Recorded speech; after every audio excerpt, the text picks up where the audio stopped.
গত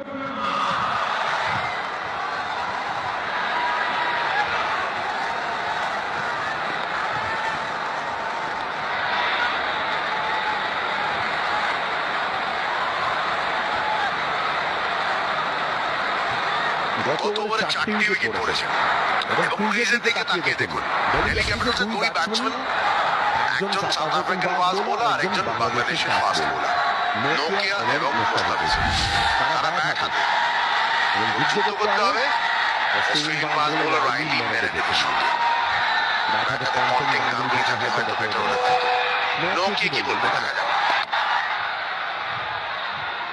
ড্রাইভ করলে নিচে রান হবে। শেষ ওভারে 4টি উইকেট খোয়ালেন ডিসি। ভালো মোমেন্টাম পেয়েছিল কিন্তু তারপর রাখতে পারলেন না। শেষ ওভারটি কিন্তু দারুণ করেছে। বাংলার অভিষেক করে স্টেপ করে মারতে গেছিলেন, মিড অফ কে টপকাতে গেছিলেন কিন্তু না, টাইমিং হয়নি। একেবারে সোজা ফিল্ডারের হাতে। সঞ্জিত দা, এই জায়গায় কিন্তু আমার মনে হলো ডিসি একটা ভুল করে নিল। এই উইকেটে যারা স্পিন করছে একটু বেশি রান করে রাখা উচিত ছিল। 175-এ যাওয়ার পর তাদের চার্জ করা উচিত ছিল। মুস্তাফিজুর টাটা আইপিএলে যার অ্যাগ্রিগেট রান 12 নট ইনিংসে। ভাবছেন কি করবে? Well spread out field,